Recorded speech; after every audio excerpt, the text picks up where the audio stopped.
It's literally like a Nothing happens in this fucking movie. Hey everybody, welcome to the Out the Trunk Pod with Jordan and Darius. My name is Jordan. You can find me on all socials at Jordy B Writing. and I'm Darius. That's D's all up in the area on all socials. And this is our movie review segment. Today we're going to be reviewing Children of Men, another movie recommended by a good friend of the pod, Erica. Shout out to you. This movie came out in '06, starring Clive That's where Owen. I got it from. It was on my list of things to do, and I was like, "Why did I put this on here?" As I'm watching, I'm like, "This isn't. Who did I get?" Because it was like next. Because I have a note with the list. Yeah, That makes sense. Shout out Erica. Appreciate that. yeah. Shout out Erica. Two plus Uh, two is four. That makes a sense. loyal Anyways, patron and fan engager of the pod. yeah. Soon to be co-host. Soon to be co-host. Yeah. Spoiler alert. Anyways, Yeah, back spoiler to your alert. drop. Yeah, starring Clive Owen, Julianne Moore, Michael Caine, Alfred from Batman, Claire Hope Ashite, and Chiwetel Ejiofor. This movie takes place in a dystopian world in 2027, where human infertility has led to a global collapse. A jaded civil servant, Theo Farron, is hired to protect a young refugee. He must escort her on a perilous journey out of militarized Britain after discovering she holds a miraculous secret. She's pregnant. This makes her the most important person on Earth. So I'm gonna set this up to send it over to you for Act One. Act one, we're going to call A World Without Hope. A weary bureaucrat, Theo Farron, is living a disillusioned life in a crumbling, infertile 2027 Britain. Nothing makes me feel older than future movies being the current year. Um, he is reluctantly, I was like, what? yeah. They're like in a far distant time. In a place far, far away. And it's like, yes, it's like last year. He is Yeah. reluctantly tasked by an estranged activist ex-wife with a dangerous mission, securing transit for a valuable young refugee. And I always like to point out when there's a post-apocalyptic movie, because a Mhm. lot of center-right people, conservative people, Republicans, whoever you want to call themselves, complain that Hollywood is Right. like all their movies have a liberal bent. And Hollywood is a very liberal place and it has a lot of Mhm. liberal movies. But I like to always point out that post-apocalyptic movies are inherently conservatives because they're basically an ode to the Second Amendment. Yep. They show the downsides of having a big, powerful government. They emphasize self-reliance. And they show what a world would be like with like a total population collapse. And these movies are basically what these movies basically highlight the advantages of conservative principles. So, Mhm. um, Walking Dead, The Last of Us, Yep. Children of Men, if you hated the big government and owned a bunch of guns and believed in growing your own crops and relying on yourself, you would do Right. really, really well in a post-apocalyptic world. So, Correct. um, 1984, Fahrenheit 451. just want to point that out. Tossing it Yeah. to you. Act one, what you got? So I want to shout out the director of this movie, Alfonso Cuarón. He actually directed Harry Potter and The Prisoner of Azkaban. It's the third Harry Potter film, largely considered the best film in the series. Shout out to all the Potterheads out there, so I want to shout him out. I I know that really, bag was stupid.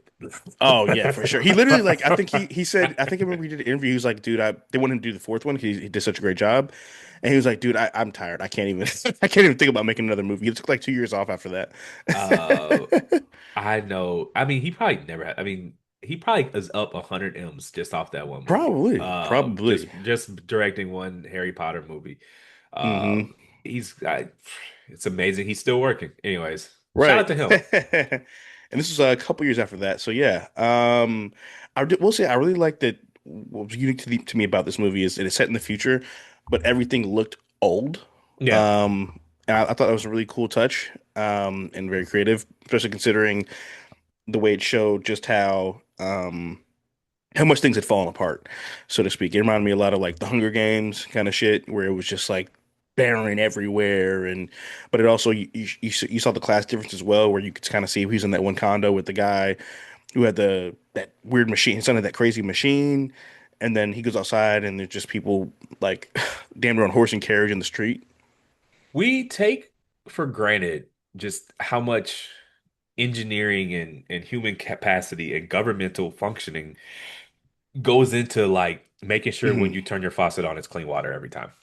Right. Like, like making sure that when you touch your light switch, the electricity just works. That's not magic. Like a lot No. of Right. a lot of government capacity and modern engineering goes into that. A lot of places on Earth, it's not the case that every time they turn their faucet on, clean water comes out. It's clean water. The fact that like you take your trash and put it in a dumpster and it's gone in the morning and you don't know where Hmm. it goes, no one talks to you, you don't have to call anybody, it's just gone. Right. Like that Yeah. is like people don't realize that like that doesn't have to happen. And, and Right. if things collapse, it will stop happening. And I promise you, if your water stops running, you will feel it very quickly. Yeah, and anyone Um, who's traveling out of the country knows just how important clean water yeah, or the difference in clean water. Because I remember I went to Jamaica once, and I accidentally tried some of like their water, yeah, and I almost threw up like right away. Like yeah. it's such a difference. It's crazy. Yeah, when I was in Cancun, man, we you didn't even want to get ice in your cocktails because it was like I don't really, like really know. Can I get that margarita with no ice? Yeah, Because I mean, they use their water. They're not using filtered water for the ice. right for the They're just ice. pouring Yeah, that shit out the tap, and so it was bottled water yeah, and cocktails with no ice. But it was all inclusive and it was free, so I still got the scar that's a to prove fact. it. So, um, one day on the pod, I'll tell the story about me getting concussed in Cancun. So, question for Act One: Yeah, do you have a go bag? Do you know what a go bag is? Basically, a yeah, bag if things go left. yeah. Like if the world were to fall apart, Yeah. I just grab that or pack my shit and go. Do I have a go Not even bag? that so much. Let's just say climate Like, do I change know what gets I'd so pack type bad. shit? Climate Yeah. change gets so bad, we actually get hit with a real hurricane and there's flooding, and you Hmm. gotta get in the car and go, and you don't have time to think. You just gotta go. Yeah. I could pack pretty quickly. Yeah. I could pack pretty quickly. I mean, I'm not a doomsday prepper, but I have a go bag. Birth certificate, social security card, Hmm. a couple $100 cash, um, clothes, batteries, flashlights, Yeah. first aid kit, just a duffel bag that I keep.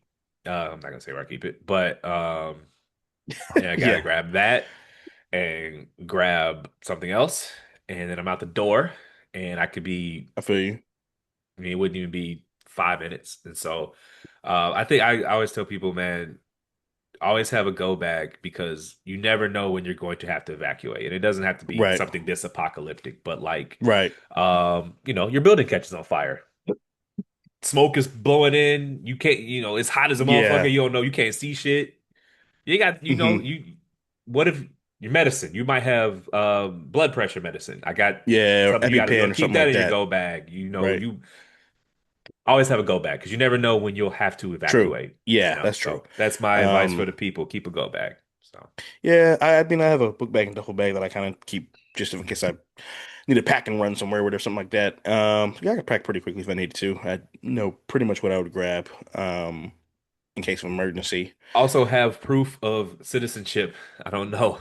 Yes. Your ID is not proof of citizenship. I keep my passport in my Yeah. go bag, and my birth certificate, which, Hmm. are both proof that I was born in the United States of America. Yeah, and that is really important nowadays. The 14th Um, Amendment is still real. yes. It's Um, basically impossible to amend the Constitution, so we'll be fine with as far as the 14th Amendment. But anyways, Act One, what you got? What else you got? yeah, I was actually gonna say, I was like, this movie was really, really far ahead. Well, it's based on a novel, but was really far ahead of its time considering everything's kind of going on. Like when they show like the cityscape and things that are going on amongst in this not archive, but abandoned society basically. With like the kids in cages and all, they just made me think of like, ice and all that kind of stuff too. Which I thought was pretty crazy. Um, I guess I Yeah. just wanted to ask you what.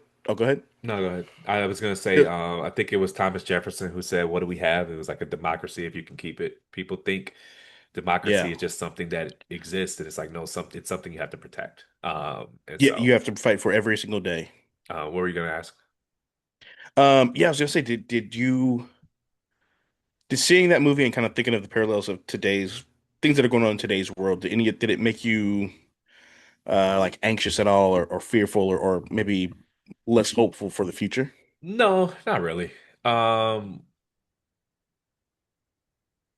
Obviously, I'm not unconcerned, but Hmm. I am. generally speaking, not very alarmist. And it's not good that the institutions have had to hold, but they have held. And Yeah, it helps that he's 80 years old. You know, if he were 25 years younger, I'd be a lot more concerned. that's fair. Yeah, I'm aware, and Mhm. some things are alarming, but no, my hair is not on fire. Yeah. You know, so that's to answer your question. So you, Okay.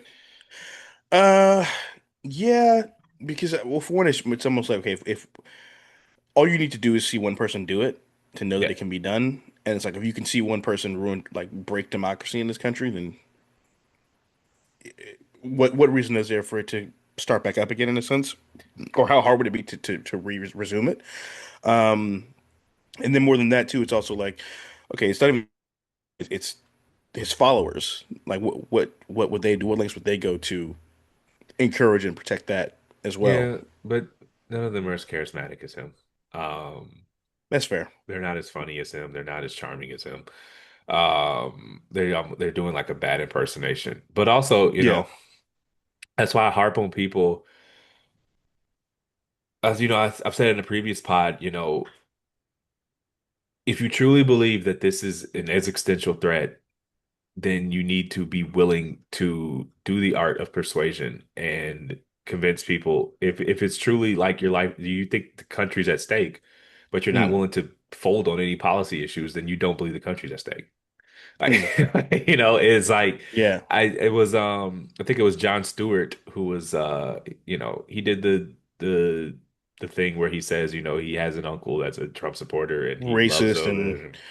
And yeah. people did the thing where they're screaming in the comments like, if you could talk to him, then yeah. It's like, okay, well, do you believe this is an existential threat or not? Because if you're not willing to do anything that makes you uncomfortable, then you don't believe this is an existential threat. That's fair. Because That's your a fair point. goal should be, if he's amenable to it, your goal should be persuasion. And if you're not willing to do Right. that, if you're willing to just storm out of every room when some Trump supporter says something you don't like, then you don't Hmm. believe this is truly dire because you're not willing to do anything that makes you uncomfortable. Mm. You're pretending to, but your actions, reveal that you don't actually believe it's as dire as you say. So, I'm willing That's to a do fair the point. work.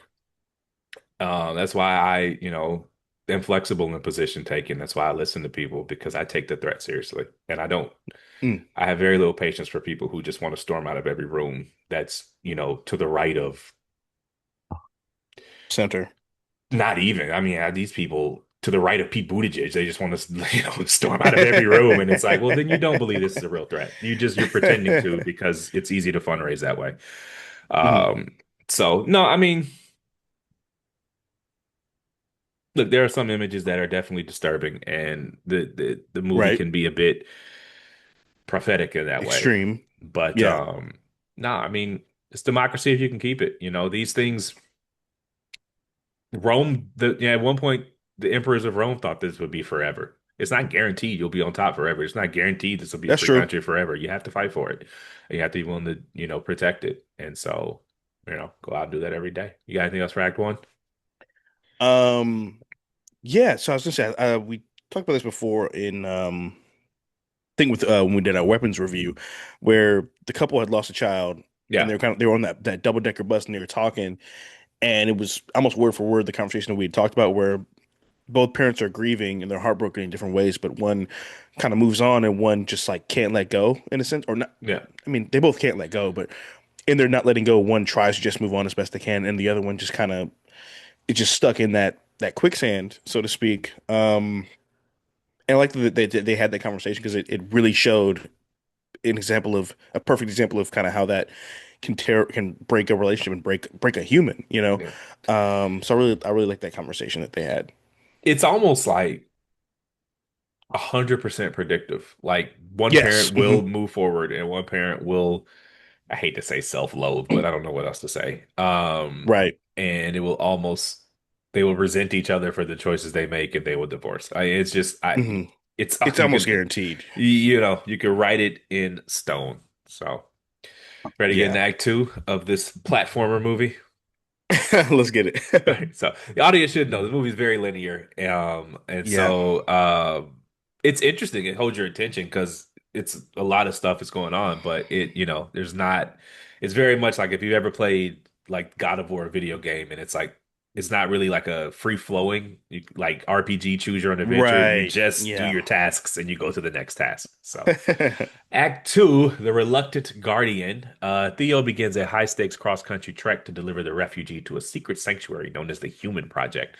With both militant groups and the government pursuing them, he must rely on old friends to survive the intensifying chaos. Did you ever watch season 1 of True Detective? Yeah, yeah, yeah, I did. Mhm. So Russ Cole, when he does that long shot, the 8 minutes, when he's Yeah. undercover and then he gets a guy, and then it reminded me so much of this movie reminded me like those long one take shots where Yeah. I just love season 1 of True Detective. It's been awful ever since. But Yeah. like Russ is undercover, and then there's like the, Hmm. the raid breaks out, and he has to like basically kidnap a guy, and it's all in one take, and it's all one long shot. And a lot of Yeah. this movie reminded me of that. Also, I love when post-apocalyptic movies give us a glimpse of like the world that was before. Like you saw the Picasso paintings in this one. Hmm. Um, if you ever play like The Last of Us, they're in Seattle and like you go into this like huge convention space and you see like anime and so like what is this? Hmm. And it's 40 years past the time, but it's like decaying. Right. So it's a nice Yeah. way to, ground the movie in reality. And so yeah, what you got for Act Two? Yeah, speaking of long shots, it's interesting. I'm glad you brought that up. This movie came out before the movie I'm about to reference, but it reminded me a lot of that movie Birdman. I don't know if you ever saw that with Michael Keaton. I've heard of it, I have not seen it. Really, really good movie, and it's the whole movie is basically like one long continuous shot, and so that's definitely what kind of jogged my memory when I went and when I saw this movie. Um, yeah, I really did like the long shots because I feel like that's kind of the testament to a really, really good director. Yeah. For one, just commanding the attention of a cast and crew for that amount of time, long period of time, and everyone being locked in and knowing what they're supposed to do for that long period of time. Because, it's maybe a 7 minute sequence, but they had to be doing the action before the camera Right. started rolling and then keep doing it after. And so that's really like a 15-minute probably setup. And you're doing that over and over and over again. Like people don't understand how many takes you do in a movie. Yeah. And so I just really commend the production for their effort on that. And as a viewer, it almost forces you to focus in a way. Correct. When you're watching a movie with a lot of jump cuts and a lot of scene switches, it's just easy to get distracted. And like this one, you really feel like you're there with them because it's not Hmm. jumping around. And so, yeah, I agree. Yeah. Um, that's Yeah, that. Go ahead. yeah, it almost for me at least because I didn't find the pace. I wasn't a big fan of the pace of the movie. But it almost because of, like the long continuous shots, you almost didn't want to break like with pausing and shit like that. And so it almost makes you feel like you're locked and trapped in this world, which as a citizen, you would be locked and trapped in this world. Which I thought was really, really cool. Excuse me, a really cool effect of the storytelling method that they decided to use for this film. So the movie never explained the fertility crisis. Yes. What do you think it was? Um, I don't. I mean, I'm trying to think. Because they weren't. No one was really communicating with each other. Like the doctors weren't communicating with the other doctors, and the hospitals weren't communicating with the government, and so on and so forth. I almost wonder if it was some sort of like almost like a diet type Yeah, thing, or like some sort of technological uh like glitch or yeah. something. Like maybe like something in the DNA that went haywire, or they were having too much of some sort of insulin. I don't know what Yeah. would cause Was that, it obviously, but was it a birth rate? So were people infertile? Did they explain that, or was it just no babies yeah, were being born? yeah. She said first people were miscarrying. Like she was having a lot of miscarries because she was Right.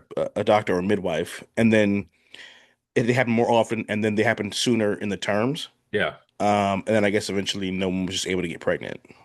Interesting. It's probably. I mean, they didn't explain it, so I doubt they know. But it almost seems like an evolutionary adaptation. But there's no reason Hmm. for any animal to evolve, not to reproduce. Right. I mean, we're currently as a species in a fertility crisis, at least most developed nations. And, that's my question for later in the show. Mhm. But, yeah, it's just, it's weird. Yeah, it's hard to call it evolution Yeah, I because there's wish no they had reason explained why, that. artistic people like to leave things ambiguous, which I think is Hmm. often just lazy. So, Yeah. yeah, I don't know. Did it impact your enjoyment? I don't think it did for me. I don't think it impacted my enjoyment. Did it impact yours? Um, it didn't impact my enjoyment. It just made me, I just found it to be a storytelling flaw Yeah, or like a plot hole. Because I mean, if the whole move, like, okay, this is just dystopian society, but it's because humans are basically going extinct. yeah, You kind of need to explain the root of the extinction. We watch dinosaur movies, we watch Jurassic Park. They talk about the meteors and shit. You know what I mean? right. Like, it just didn't make any sense. Yeah, and also, why would a fertility crisis inherently cause society collapse? People still seem pretty young. It wasn't an aging Right. society. People weren't Um, dying sooner too. yeah, That, society yeah, will collapse if for population sure. collapses, but not sure why in this world it had already done so. Hmm. Because like the main character is like 35 years old, and Right. most of the people around him were of similar age. So why would they Correct. stop, making sure the water comes out clean? Why would they stop making sure the electricity, right? Yeah. Like it's weird that we sort of skipped some steps. Yeah. And Um, I don't, I can't remember if they talked about this or not, but I know obviously they lost their child, but did that fertility issue cause kids to die younger also? Like I can't remember if they really specified that. Also, like logically speaking, this is not good, obviously, but if less people are being born, there's more resources for everyone, so wouldn't the economy be better? Not necessarily. This movie doesn't because everyone is young, but like there's a reason Yeah, why in modern world when people say why do we care that the population is declining, and it's like, well, for starters, I mean it's just you don't want an aging society because you lose your innovation. Most Fortune 500 companies are founded by people under 40. true. But two, like people have to the labor needs to be like someone has to pick up your garbage, and if you run out of people to do that, Right. uh, That's you fair. know, Yeah. so it also people are getting older, but you're not replacing them with young people. So Right. what happens when you run out of doctors? What happens when who's going to take care of these old people? Because they're going to need doctors. Hmm. And you run into a labor supply problem. You run into a tax death spiral because young people are productive and they work and they pay True. taxes to take care of Less taxes, old less people. Like community programs. I know people don't want to hear this because it sounds like a conservative thing, but like one of the reasons you don't want a population to decrease is because the way Medicare is set up, we pay taxes through our 20s, 30s, and 40s so that we can collect in our 60s and 70s. But if you run out of Hmm. people in their 20s, 30s, and 40s to fund it, how are you going to pay it out to Take care of the people? people Like, in their 60s and 70s. yeah, it can quickly go into a spiral where you Yeah. don't have Okay. enough working age people to contribute their labor and their productivity and their taxes to take care to fund things. And so um you know people societies need people. If you've ever played a video game like Dawn of Right. Man or Civilization and you've ever gone through like a population collapse and like you're trying to rob Peter to pay Paul, and there's a game called Banish where it's the Hmm. same thing where you're just moving people around and Yeah. you grow your civilization, and the more hands you have the more jobs you can do. But then let's say your society ages and they don't start having babies, and it's like, okay, Right. I need 12 pieces of iron, but I literally don't have a human being to go pick it up. And now because I Uh-huh. don't have that iron, I can't build a house. And now this person died because they don't have shelter. And, Right. and it just become, and now that person's dead. So now it's an able-bodied person who can't create a new person to add me to my labor pool. And so, Right. yeah, you definitely do not want to be in a society that's aging and dying off because it's not, yes, there'll be more resources available, but resources don't just show There's up at no your one to front door. cultivate the There's no one resources. to go and get them.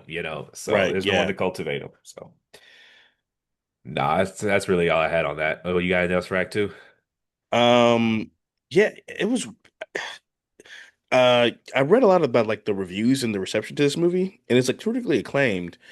And I was reading up on it, and I saw a comment or a quote from a reviewer or a movie critic rather, and they were like, "That car chase scene was one of those insane car chase scenes in the history of cinema." or in modern cinema, and I was like, did we watch the same movie? I thought that car chase scene was like so anticlimactic. Um, Didn't the when did the Dark Knight come out, right? oh 08? I was gonna say, I thought if it was '06, I'd be like, that ain't even the most iconic one that year. Uh, Yeah. uh, Um, yeah, yeah, I mean, I thought the Julian Moore death was jarring and yeah, it was really good shocking. Yeah. cinema, and you rarely Yeah. see a character not act bulletproof. So that was cool. Right. Uh, Michael Caine's character could have cut all of that. Don't really need to hang out in his garage or Nope. his cabin in the woods. Yeah. Then he died, and then it literally was just like a rest point in a video game. Yeah. So Yeah, I feel like Act Two was there was not a lot happening in Act Two. I think one of my biggest issues with this movie is that it was nearly 2 hours, and there's only about 15 minutes of like actual things happening in the movie. that's Um, well, let's not drag. Let's get to Act Three then. yeah, Through the war zone.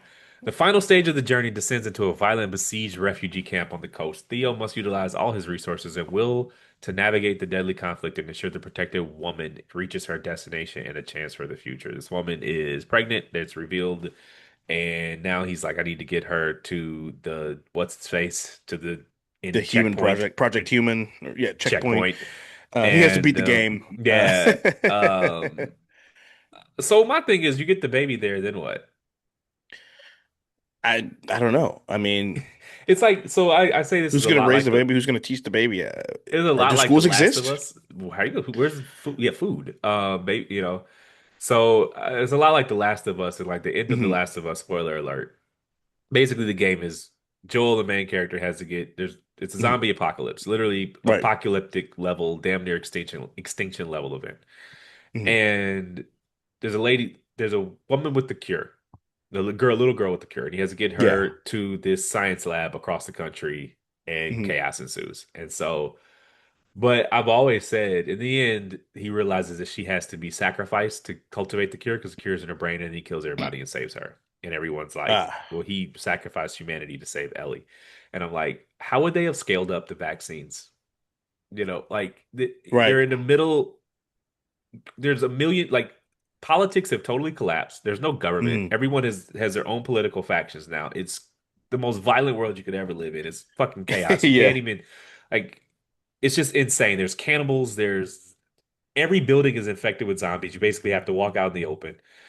Yeah. And so even if you're able to kill her and create one vaccine, how would you scale it up to get it to people? Right. How would you get people to trust taking it? This is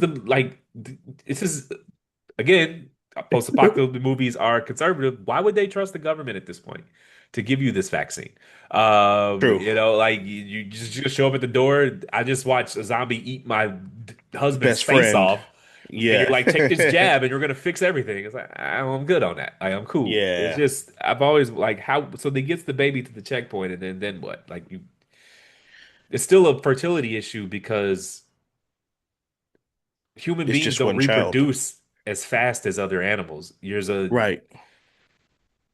We're just going to, for the sake of the pod, say 18 years old, they can start Hmm. reproducing. Yeah. And so you have to wait 18 years for this baby to get of age to reproduce. And this woman can do one at a time. And that's going to take 10 months. And then you're going to get one Yep. baby. And you don't want to be inbred. So who's going to, it's Yeah. logistically, it's a lot harder I than it agree. And looks. they never really explained like the miracle of her getting pregnant either. Like I how was she able to do it and no one else was? mean, I'm cool with that because The Last of Us never explained why Ellie was immune. They did in the TV Mm. show later, but genetic anomalies. Why do some people get, Yeah. Lou Gehrig's disease? I don't technically know. It's just Right. genetics.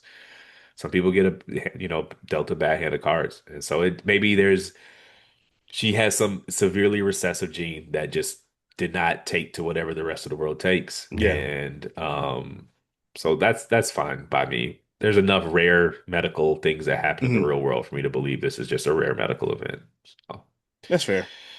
Um, yeah, so did you when I they showed like they had like the long video game basically battle sequence, yeah. and everybody realized she has a baby, so everyone kind of stops. And then the second the baby's passed, they're like, all right, let's kill everybody. Like, Well, so it's one of those things though, like we take peace for granted. The right. fact that none of us have lived through, well, the Iraq War. But We never lived through war on our home, correct. soil. But like over the arc of all of human history, peace is the rare thing. Yeah, Like that's true. Yeah, we've been at the one thing our species does better than anything is killing each other. it's war. So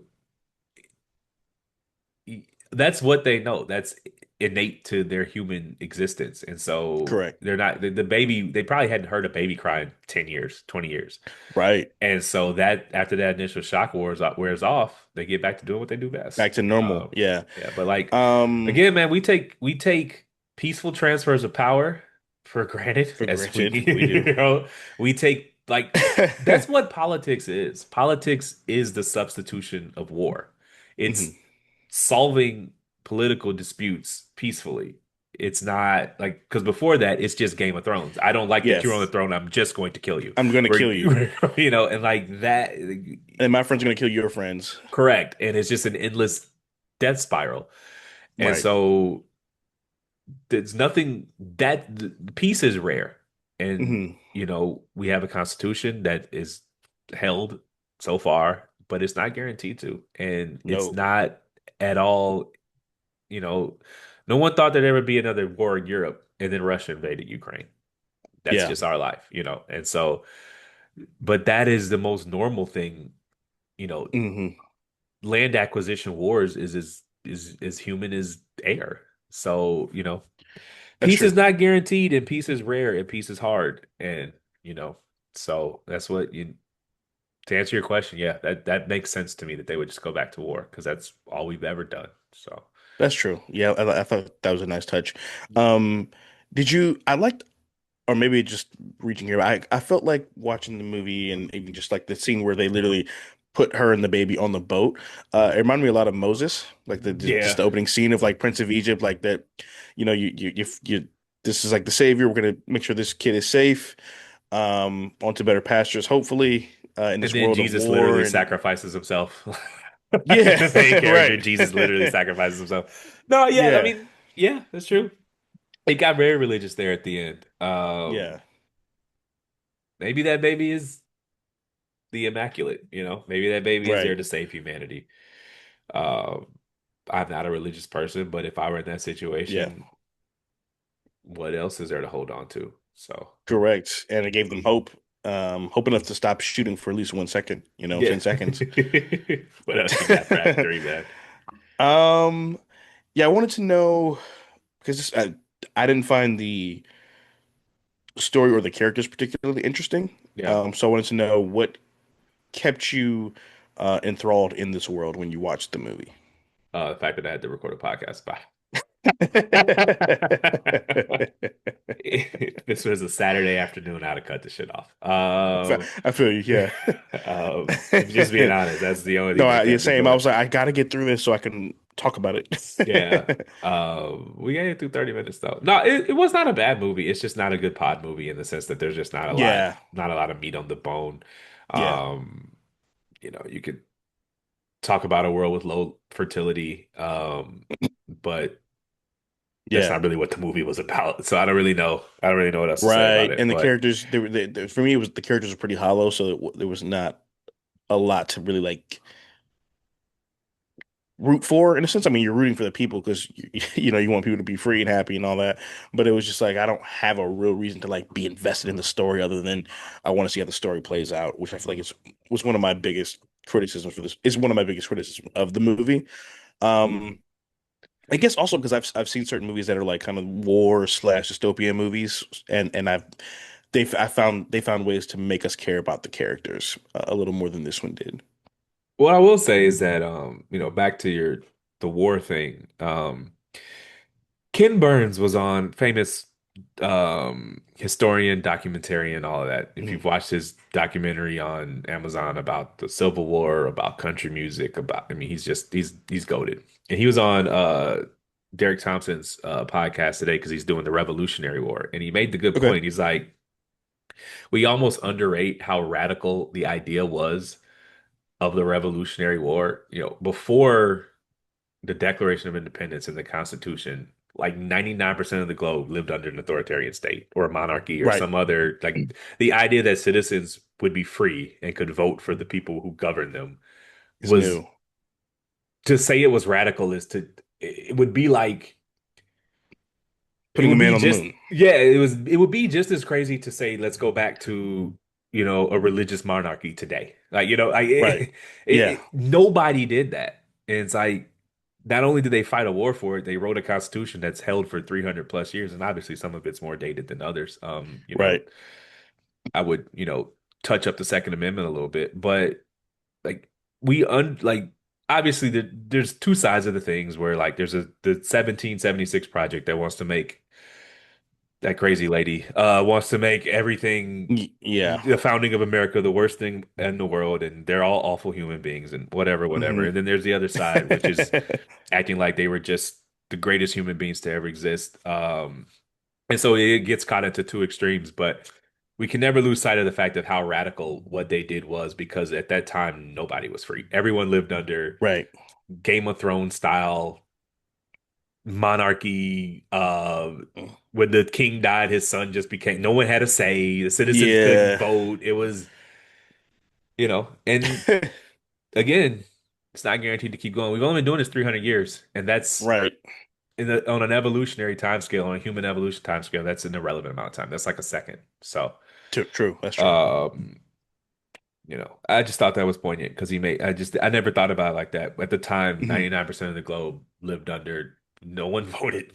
Like you're gonna let Right. the peasants pick who Yeah, like right. the You're letting the idea, peasants choose the king? What? yeah, the idea that like Stannis Baratheon would like go out to the troops and ask them for their vote, like Right. Like the fact that, and he would give a shit and listen to them yeah, is and like crazy. have to listen, and then every 4 years he would like go ask them again, and if they said no, he would just go home. Just go Like home.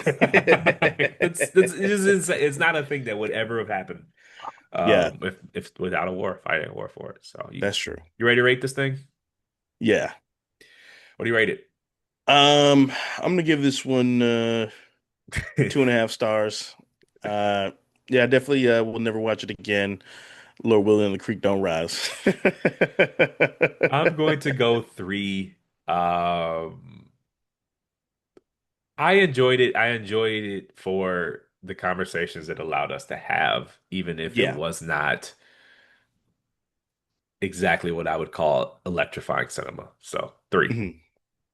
Okay. I'm mad at that. All right. Thanks for listening. My name is Darius. That's These All Up in Your Area on all socials.